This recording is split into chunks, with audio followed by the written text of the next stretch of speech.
प्रिय विद्यार्थियों, आप सभी का अपने YouTube चैनल पर स्वागत है। इस वीडियो में देखेंगे स्लीप एपनिया के बारे में। स्लीप एपनिया यह एक निद्रा संबंधी विकार है। इसमें नींद में श्वसन प्रवाह बार बार थोड़ी थोड़ी देर के लिए बाधित रहता है।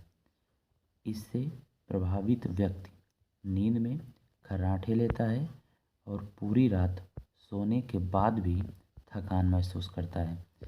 तो आपने प्रायः देखा होगा, जो लोग खर्राटे लेते हैं तो उनमें कौन सा विकार होता है, तो स्लीप एपनिया विकार होता है। धन्यवाद।